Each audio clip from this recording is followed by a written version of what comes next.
Sabe quando você tá fazendo tudo certo e mesmo assim você tem o sentimento que você tá perdido ou que tá faltando alguma coisa?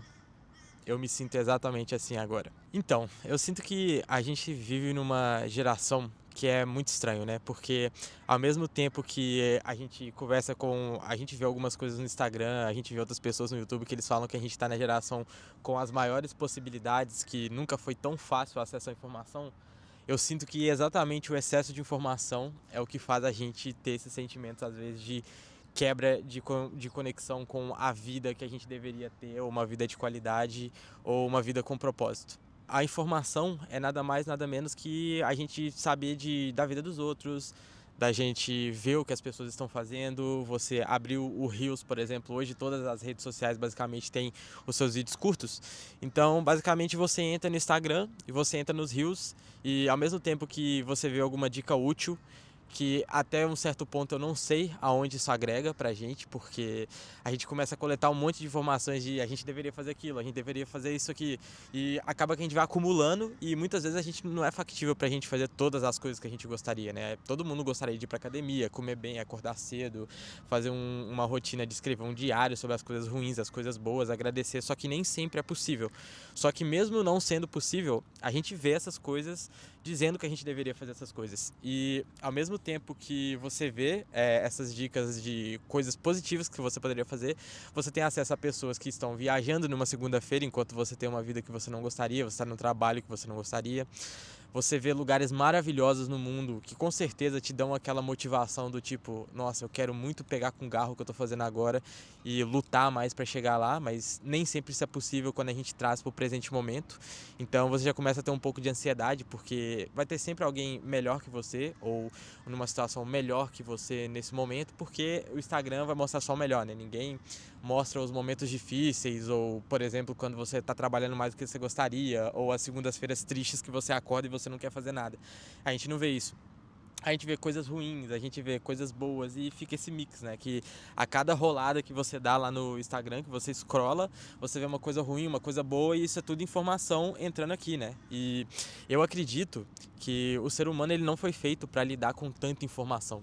Principalmente agora, quando a gente fala nessa nova era de inteligência artificial que tá vindo, eu sinto que agora a gente tem o medo de perder nossos empregos, né? Que às vezes você já tá fazendo uma faculdade que, por exemplo, no Brasil, você está fazendo uma faculdade boa de medicina, engenharia ou advocacia, que seja, e de direito, né? E você não sabe se vai ter um emprego para você. E agora, ainda mais, tem essa questão da inteligência artificial. E se a gente estudar, e se tudo que a gente vai fazendo aqui tiver uma linha de comando, fizer o que você faz? E se todo o seu sentido da sua vida, o que você estudou, for substituído por uma linha de comando? E aí, o que a gente faz? O que você pensa? Vale a pena continuar fazendo o que você está fazendo? Não vale? E aí, eu quero ser programador, mas programador é a primeira coisa que está com cara de ser afetado. E aí, o que a gente faz? E eu noto, vendo algumas informações, alguns quadros, ou se não, por informações práticas mesmo. Quando você conversa com uma pessoa mais antiga, ou nossos pais, nossos avós, você vê que a ansiedade generalizada é uma coisa bem mais recente, né? Eu sinto que se você vai olhar assim os gráficos de coisas que aconteceram nos Estados Unidos, seja de ansiedade, seja de amigos próximos, de relações sexuais, você vai ver que depois de 2010 tem um pico. E o que aconteceu em 2010, em 2007 ou 2008, não me recordo agora, começamos com o iPhone. O iPhone foi lançado pelo Steve Jobs. E depois disso, em consequência disso, depois veio o Facebook, todas as redes sociais estouraram, né? E aí a gente ficou com essa conexão extrema que eles dizem que a gente vive na era da conexão, mas eu duvido um pouco dessa informação. Não no sentido de a gente não estar mais conectado do que nunca, a gente realmente está, mas conexões que valem a pena, eu sinto que elas estão cada vez mais raras, né? De, pô, você pegar um amigo e falar, vamos andar por aí, vamos trocar uma ideia, vamos só aproveitar a vida assim, sabe? Só ser humano mesmo, fazer coisa de ser humano. Eu sinto que isso está cada vez mais raro, porque a gente quer ter a gente já está entrando na era do metaverso, né? Por mais que a gente ainda não tenha o propriamente metaverso de colocar um capacete aqui e ter a nossa segunda vida, o Instagram, as redes sociais, tudo já são nossa segunda vida, né? A segunda vida das aparências. E conversando com essas pessoas mais antigas, eles não ligavam tanto para isso, né? Parecia que a vida era muito mais linear de possibilidades. Então, se você é uma pessoa que você seu pai era mecânico, você ia ser mecânico. Você ia, desde criança, começar a frequentar com seu pai, começar a fazer aquelas coisas. E no final das contas, o destino, ele foi imposto em você. Mas eu não acho que necessariamente isso era uma coisa ruim. Porque se você só tem um caminho, é aquilo ou aquilo, né? Então, eu acredito que... Mas de uma forma geral, assim, eu digo isso num exemplo de profissão, mas eu sinto que de uma forma geral, de relacionamentos, de maneiras de ver a vida, de pensamentos, eu diria que era uma maneira mais linear e mais enxuta de informações, né? Eles não tinham tanto essa preocupação do tipo, vai dar errado, e se não der certo, entendeu? Eu sinto que a minha geração principalmente, né? A geração Z, a gente talvez gosta de ver muito mais o que pode dar errado do que o que pode dar certo, né? Pelo menos eu me vejo muito assim, né? Por exemplo, tô estudando alguma coisa. Eu quero ser programador. Mas e se não der certo? E se uma IA tomar o meu lugar? E essas coisas. E como que você lida com esse si? Mas o si é o mundo da imaginação, né? É o mundo de que deu tudo errado, mas e se der tudo certo? E se simplesmente eu conseguir meu espaço? E se eu conseguir usar a inteligência artificial para ser mais produtiva ainda? E não precisar de todas essas coisas, sabe? E eu tento fazer esse equilíbrio porque simplesmente agora, mesmo quando aparentemente está tudo bom, né? Porque você vive num país legal, vive na Austrália, que é maravilhoso, é bom, é bonito, é seguro, a economia é boa. Querendo ou não, as nossas mazelas, elas estão todas aqui, né? Então, você pode estar no lugar mais perfeito do mundo, mas o inferno, ele tá aqui dentro, né? O inferno, ele é interno. Então, não necessariamente o que você tem no exterior reflete no que você tem no interior. Então, muitas vezes a gente tem que fazer esse exercício diário de parar, pensar, tentar chegar num equilíbrio ou numa ideologia de vida que faça mais sentido, né? Tem muitas coisas que eu vejo que podem entrar nessa de ter uma vida que faz mais sentido. Por exemplo, o estoicismo é uma que eu gosto bastante, que basicamente os estoicos falam que tem as coisas que você controla, dando uma resumida boa aqui, que tem vários outros conceitos por trás, mas um dos conceitos principais é basicamente o conceito da dicotomia do controle, né? Que vão ter coisas na vida que a gente controla e vão ter coisas na vida que a gente não controla. E se você está caindo numa coisa que você não controla, você não pode se importar com ela, ou pelo menos você não deveria. Por exemplo, tem como um programador, uma pessoa que está começando a pensar assim, eu quero estudar programação em 2025, tem como ela falar, eu vou parar as inteligências artificiais, eu vou parar o ChatGPT, eu vou parar o Grok, eu vou parar o Gemini, não tem como. O que você pode fazer é se adaptar, ou seja, você vai ter que estudar mais, você vai ver como que a inteligência artificial te deixa mais produtivo, como que você estuda mais rápido com ela e como que você consegue tirar o maior proveito disso, né? Porque se você simplesmente ficar com medo, se você comprar o medo, você vai paralisar. E quando você paralisa, você já perdeu, porque é o não, né? É como se você não tivesse começado.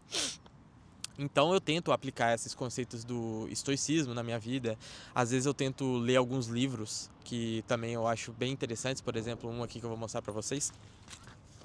Esse livro, ele é um livro que eu gostei bastante, foi um dos melhores livros que eu já vi. Em português, a tradução eu acredito que é A Coragem de Ser Desgostado. Eu acho desgostado uma palavra bem estranha, mas tem vários conceitos aqui. Ele é um pouco ligado ao estoicismo, ele tem bastante conceitos aqui que são bem parecidos com o estoicismo, mas principalmente no final tem uma parte que ele fala que a gente tem que ter a coragem para ser normal. E quando eu estava lendo essa parte, foi uma das partes mais estranhas, né? Porque quando eu estava crescendo, mais jovem, com 12 anos, 14 anos, 15 anos, a gente tem muito aquela visão de que você tem que ter uma vida magnífica. Do tipo assim, eu preciso fazer alguma coisa grandiosa, eu preciso ser lembrado, eu preciso fazer alguma coisa que eu realmente me destaque. E principalmente quando ele fala essa questão da coragem de ser normal, eu acredito muito que a gente tem uma visão errada do que é ser normal e principalmente conversando com alguns amigos meus que mais se destacaram na vida, é que eu tenho mais noção ainda de que a gente tem uma noção um pouco estranha desse conceito que é um pouco citado aqui no livro, que é a coragem de ser normal. Porque muitas vezes, quando a gente quer começar a fazer alguma coisa, por exemplo, na internet tem muito marketing digital, uma coisa que nos últimos tempos, depois de 2020, ali ficou bem famoso, né? E você vê várias pessoas que ficaram milionários com lançamentos, lançaram livro, lançaram curso, ficaram milionário, ostenta carro, ostenta mulher, isso é normal. No Instagram a gente vê direto, tem alguns famosos Ruiter, dentre muitos outros. E uma pessoa que fala assim, beleza, eu quero entrar para o mundo do marketing digital, eu quero começar a criar conteúdo na internet ou alguma coisa assim. Geralmente, o primeiro pensamento que você vai ter é o seguinte: eu quero ficar milionário, eu quero fazer meu primeiro milhão. E eu acredito que isso cai exatamente no exemplo que deu aqui no livro, baseado em outras situações, em outros amigos, em outras histórias que eu vi. Eu acredito que um approach muito mais, uma maneira de ver isso muito mais positiva seria como eu vou fazer os meus primeiros R$ 50 online. Como que eu vou fazer? Não precisa ser com lançamento, não precisa ser com nada, mas como que eu vou receber os meus primeiros R$ 50 online? Como que eu vou começar pelo simples, entendeu? Porque eu acredito que a coragem de ser normal é basicamente você tirar o foco do resultado e você mudar para o processo. Você não vai olhar para você ficar milionário, porque o ficar um milionário é o fim do trajeto, entendeu? É como se você estivesse vivendo a sua vida toda para chegar aqui. Mas a gente tem alguns exemplos que quando você vive apenas com o seu objetivo final aqui, pode ser que quando você chega aqui não seja muito legal. Porque, e aí, o que tem depois da linha de chegada? E aí, tem a excitação de você ter chegado lá, mas no dia seguinte já é normal, no dia seguinte você é milionário, no dia seguinte você tem as suas coisas. Estamos falando aqui de dinheiro, que é uma coisa que vai facilitar a sua vida de uma forma geral, mas isso pode ser aplicado para várias áreas. Então, você tirando o foco do resultado e mudando para o processo, eu acredito que é você fazer exatamente o que o autor cita aqui no livro, que é você ter coragem de ser normal, você fazer as coisas pelos pequenos passos, você focar no processo de um jeito que você focando no processo, você focando aqui, ó, beleza, eu vou fazer o melhor vídeo pro YouTube, eu vou começar a postar nas redes sociais, eu não tô olhando no final, não tô olhando pelo reconhecimento, mas eu vou entregar tudo aqui, eu vou gostar disso aqui, eu vou aproveitar essa parte aqui e em decorrência disso, eu vou chegar aqui, mas aqui não era o resultado final. Porque eu tenho muitos amigos, eu tenho alguns amigos que eu tenho bastante sorte de dizer que eles são bem-sucedidos dentro da área deles, de engenharia, que seja, de empresas que eles têm, essas coisas. E a maioria, eles simplesmente não olhavam o resultado. Eles simplesmente faziam o que eles tinham que fazer todos os dias. E por eles fazendo o que eles tinham que fazer todos os dias, eles chegavam lá. E isso é uma das coisas que eu tento mais aplicar na minha vida agora, que é tirar o olhar do magnífico. Não é olhar a vida com uma maneira um pouco mais triste, eu diria, não é isso. É você olhar a vida de uma maneira mais saudável, de você conseguir tirar toda essa loucura que entra aqui todos os dias com rede social, com scroll infinito, com todas essas loucuras que tá na palma das nossas mãos, que estão aqui, né? Que a gente sempre recebe, e você conseguir ter uma vida de mais valor, sabe? Pra gente sair dessa confusão mental que eu sinto que todo mundo tá perdido, todo mundo não tem muito propósito, todo mundo parece que tá vivendo um dia após o outro, sabe? Mas no final das contas a gente não sabe exatamente o que a gente quer. E eu queria saber como que é a vida de vocês aí. Vocês também sentem que vocês estão absortos no meio de toda essa informação entrando e exatamente a gente não sabe muito o que fazer com ela? Cada vez mais eu tô vendo que viver em paz é talvez viver querendo menos, não tendo uma vida medíocre, mas simplesmente diminuindo as coisas que a gente almeja de uma maneira positiva, porque as coisas que a gente pode querer nessa vida, elas são infinitas. Esse iPhone aqui, ano que vem ele é obsoleto e não é mais legal ter ele, já vai ter o 18. Depois do ano que vem vai ter o 19 e é infinito, né? Essas coisas que a gente vai comprando, que a gente deseja, viagens, que seja, essas coisas sempre tem alguma coisa mais legal. E eu acho que a partir do momento que você chegar no patamar que você tá feliz com a sua vida, não aceitando pouco, mas chegando no patamar que você sabe que você tem o suficiente, você consegue aproveitar e a partir disso você começa a trabalhar para melhorar esse padrão. Mas sem ficar na loucura de falar, eu preciso ter o extraordinário, eu preciso ser bilionário, milionário, eu preciso fazer chover. Porque no final das contas, todos nós vamos morrer um dia e em 2 gerações, 3 gerações, ninguém vai lembrar do nosso nome. Então, eu acho que a coragem de ser normal é ter a coragem de ter uma vida mais de valor e lembrar que a vida é como se fosse uma dança, é um conjunto de movimentos e no final das contas, o que a gente tem é só um dia após o outro, na verdade. A gente não tem planos de longo prazo. Lógico que você pegando esses planos de longo prazo e quebrando, você vai chegar na menor unidade, que são as coisas que você tem que fazer todos os dias. O shape é indo pra academia hoje, é dormindo bem, é comendo bem. Só que se você querer só o shape, se você focar no shape estético e não quebrar isso nas coisas do dia a dia, a gente não vai chegar em lugar nenhum. Você vai ter só ansiedade, você vai ter só confusão mental.